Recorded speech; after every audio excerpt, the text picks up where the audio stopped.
All right, so today I wanted to talk about this tweet from Tony Robbins. It's very simple. It's something I've talked about before, but this is very, very, very important. And he simply says, don't let small minds convince you that your dreams are too big. Now, the first thing that I would point out here is that I do believe that sometimes people do need to be realistic, right? But on the flip side, 99% of the time, people are on the side of you're not thinking big enough, rather compared to you're thinking too big, right? Again, if you're completely broke and you're like, yeah, I want to be a billionaire, I'm not going to be super supportive of that, right? But I mean, if you're a multimillionaire and you yell, yeah, I want to be a billionaire, yeah, then you're talking, right? So I do think that people need to be realistic, but the reality is that when talking to the average person, people are certainly too far, and I don't even think it's close, on the pessimistic side, for lack of a better way of putting it, right? And something you will quickly realize whenever you become successful, you don't even have to be like super, super, uber successful. I'm talking like you get in decent shape, you get your finances, in order, you name it. The average person will give you a hard time about it. And most of the time, it won't be overt, right? It won't be overt. It will be sarcastic. They'll play it off as joking. Again, if you've ever seen it, you'll know exactly what I mean. And if you're being realistic, most people act that way simply to relieve their own anxiety, at least in my opinion, right? Especially when it's family members or people that are very close to you, right? Especially when it's family members, right? Because let's just say that you're in super good shape.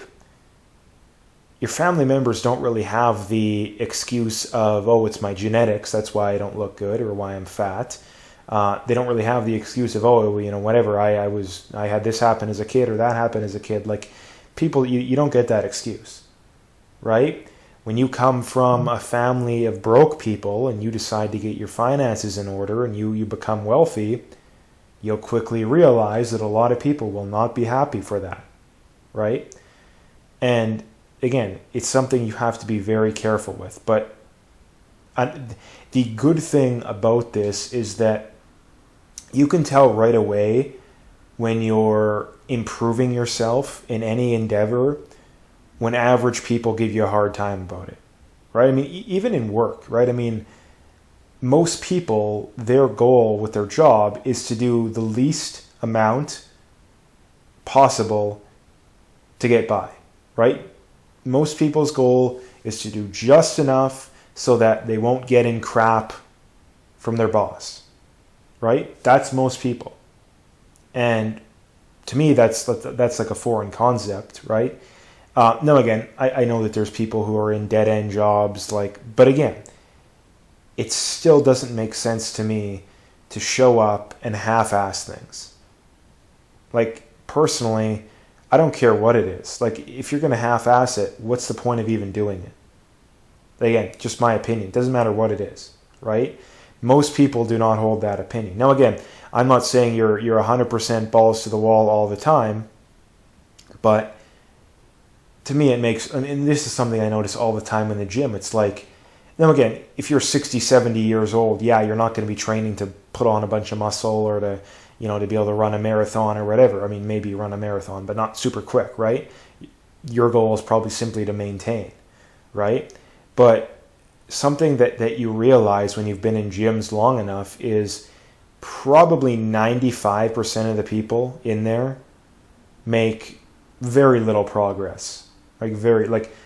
Probably, I don't know. My guess is probably 75% of people that are in gyms, you would have no idea they work out if you've seen them on a beach.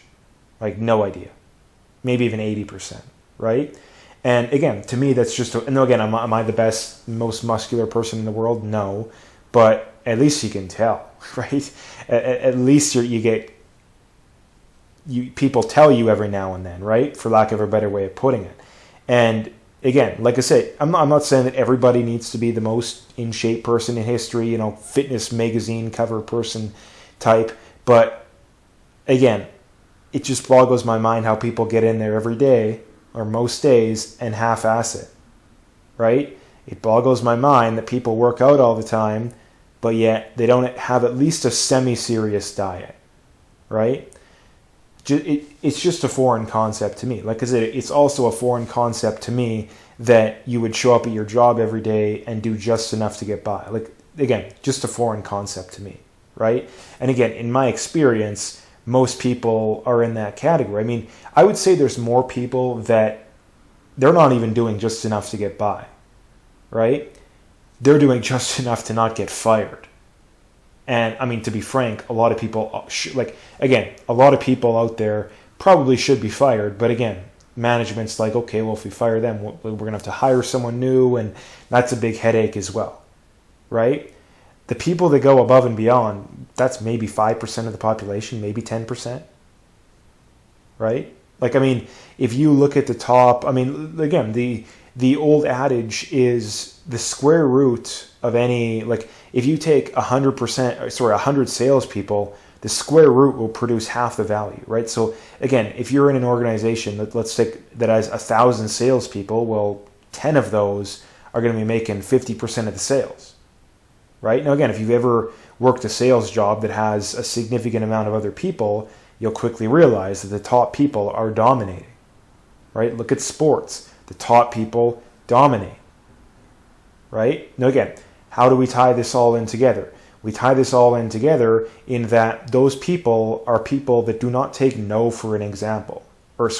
They do not take no for an answer, right? They do not let other people's opinions affect them, right? This is another thing you'll notice, that when you become even a moderately high achiever, but especially a very high achiever, again, people have every excuse in the books as to why they're not achieving what you're achieving. Now, again, sometimes there is extenuating circumstances that aren't fair. I'm not saying that. But again, another important concept is you should never give yourself an excuse. And you should never give other people excuses either, right? Because when you give yourself or other people excuses, sometimes they're legitimate. I'm not gonna deny that. But when you give yourself excuses or when you give other people excuses, you just drastically increase the chances that the negative behavior will repeat, right?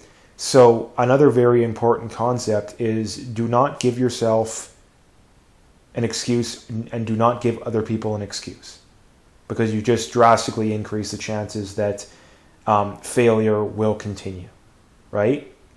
And again, don't let small minds convince you that your dreams are too big. Again, most people in life settle, like I say, their goal is to do just enough to get by. And most people, especially in my experience, and I don't think anyone else would deny this, they're at least somewhat anxious about this. A lot of people are extremely anxious about it, right? And again, the way they go about dealing with that anxiety, it's not necessarily to bring themselves up. Some people do that, but most people, it's to try to bring other people down, right? Oh, you're only rich because you stole, you exploited, you privilege, or whatever excuse that people make. Now, again, I'm not saying that never happens, but again, stop making excuses, and again, at least be honest, right? That's the one caveat for, like, in my opinion. It's like, I'm not saying you have to do whatever, but at least be honest with people and say, hey, you being in super good shape makes me anxious, or at least, you don't have to put it that way, but at least, maybe hint around at it, right? You getting control of your finances and me being broke makes me anxious, right? Like, if people were at least honest about it, I could respect that, but they're not, right? And again, I'm not saying everybody's malicious in their intentions, but it's just very annoying. And again, this is something that's really holding a lot of people back, right? This is the big barrier. In my opinion, this is the biggest barrier that people run into. It's not the traditional things that you would think, right? In my opinion, it's simply getting over that hurdle of caring what other people think about you. And again, even if you have the mentality of, oh, I don't care, like you can tell yourself that all you want, but it is very, very hard to not let that affect you, especially in the days of social media and the internet. You know, back in the day, maybe when there's no internet and social media, the amount of people that actually, you know, you can expose yourself to is way higher nowadays than at any point in time. So again, very important concept, but for the love of God, do not let small minds convince you that your dreams or your aspirations are too big. And again, I'm not talking about, like I said, becoming a billionaire or, you know, a fitness, I mean, there isn't really magazines now, but a fitness model or something like that. I'm talking about, you know, just getting in half decent shape, losing a few pounds, you know, saving up for whatever, right? To most people, that is a foreign concept. And again, most people, they're not going to be as happy for you as you think when you finally break the mold, break the trend. So the way to go about it, I think, is very simple. I mean, you got to reduce your exposure to that stuff. And you got to be honest with people too. I mean, the more honest you can be, the better off you'll be. Because the more honest you'll be, the more you'll filter out the fake people, and the more you will pull in the genuine people. So that's my advice as far as that goes. So anyway, I could talk forever about this, but I'm going to leave it there. If you liked the video, hit that like and subscribe, and stay tuned for more.